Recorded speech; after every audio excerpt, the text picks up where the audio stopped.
everybody, we are Mike and Brenda Baker, and today we are going to talk about how blended families are rebels who stand together.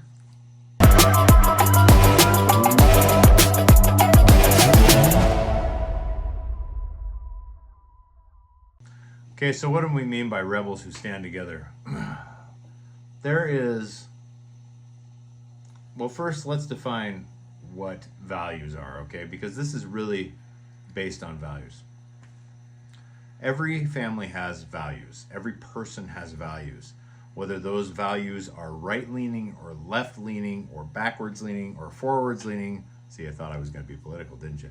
The point is, every family has values. Your values may be scripturally based.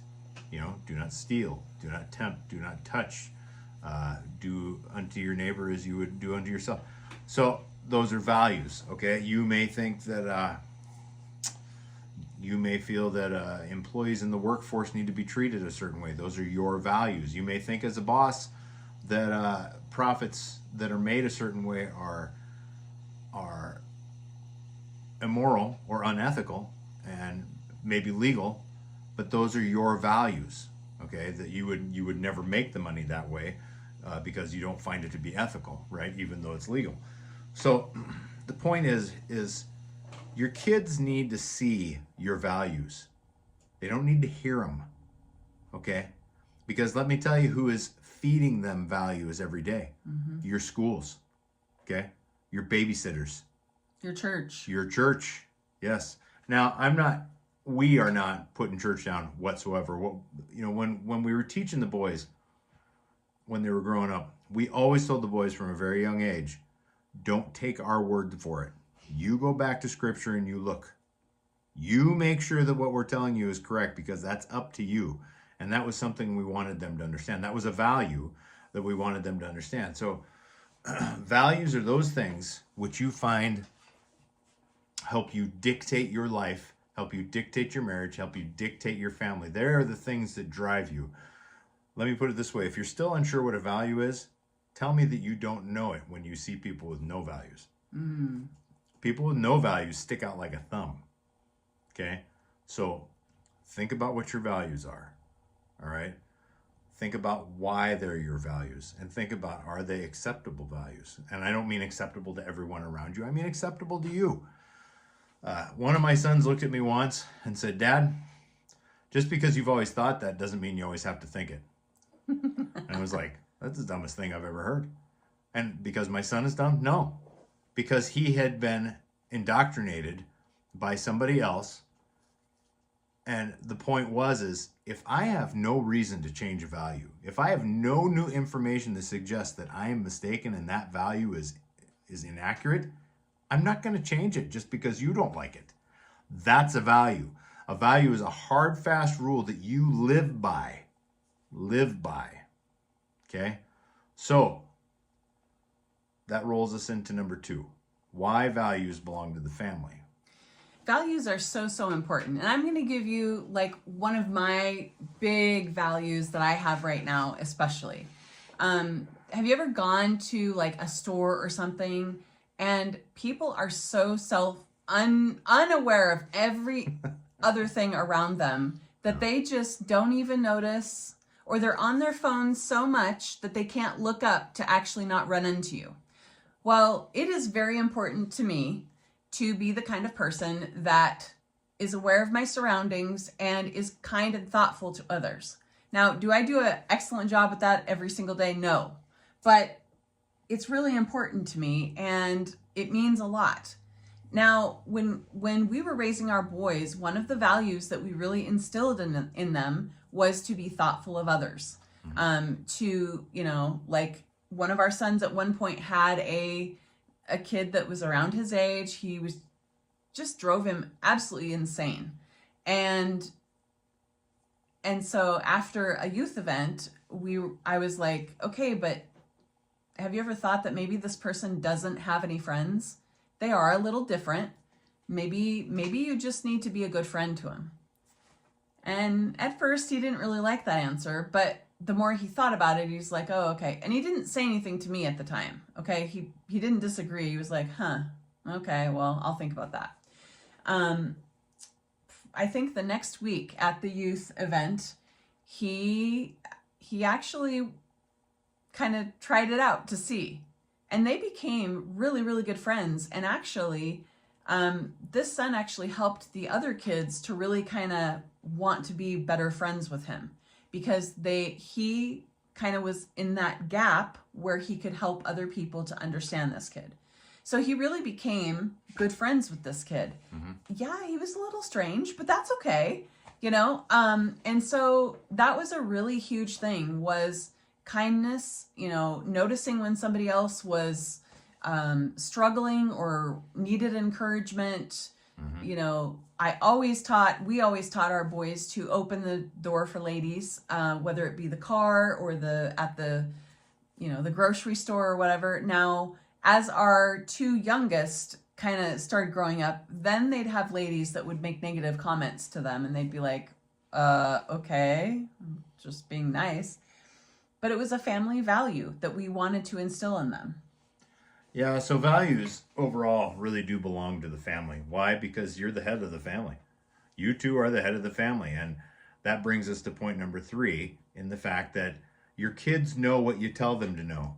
Or in the young years, your kids know what somebody tells them to know. And if it's not you telling them to know that, that's a problem. So now you're thinking, oh, that's ridiculous because my kids don't agree with me at all. Now, wait a minute. Your kids are making decisions based on things they've heard from either you or their teachers or those who are influential in their life. So the question here is this. If your values are truly that important, why are these other values creeping in? Have you talked to your kids when you know that they're at school? What are you learning? What do you think about that? Well, show me why you think that. Or, hey, you know, let's talk about why that may not be true. Mm. Okay, as an example, and I won't speak for Brenda on this one, I am not an evolutionist. And you can make fun of me all you want to. I really don't care. I've done the study a million times. But when the kids would come, our kids were homeschooled, but for a little bit there, they went to a couple college classes as they got older. And when they came back, we would always sit down, both of us, at some point or another, and say, hey, what are they telling you? Oh, they're telling us this or they're telling us that. And based on the fact that I wasn't an evolutionist and I knew something about it, we could have that discussion. Because our family value there it was that there is a God and you can prove there's a God. And so in order to contain, and some of you might think it's brainwashing. It's not brainwashing, it's training. And there's a difference. It is okay for you to teach your kids what to think. Absolutely okay for you. In fact, God expects it. You want to know what happens when you don't teach your kids what to think? Take a look out your door sometime. Watch the news. That's what happens when you teach your kids, when you don't teach your kids to think. Okay, so values, because they're family, and really it starts with the dad, let's be honest. Mm-hmm. Dad sets the tone, mom carries out the command, and the boys or your kids, your daughter, sorry, our boys, but your sons and daughters toe the line. But they do it, you don't lay it down like a law. You explain it. You give them. It's like a toolbox. When the boys left the house, we gave them, so to speak, a spiritual toolbox with values in it. Now, we didn't just hand it to them and send them on their merry way and pat them on their heads and say good luck in life. Okay, we gave them those tools one at a time as they were growing up. We taught them how to use them. We tested to see if they knew how to use them. We made them use them with us, and we watched them as they used them with others. And we would encourage them to look for feedback, so that when they walked out of the house, they knew that wasn't a shiny new toolbox they had. That was a weathered, old-looking fishing box type thing where every lure had been pulled out and used. Okay, so, and to this day, 3 of the 5 are still solid. So, and they still call me with questions, still to this day, because family values are important.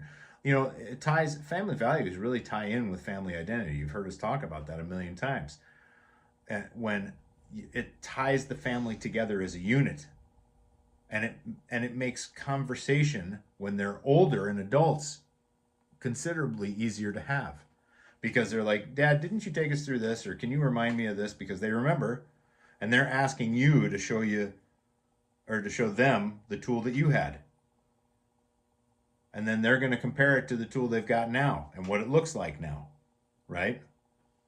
So as iron sharpens iron, so one man sharpens another. That's the whole point.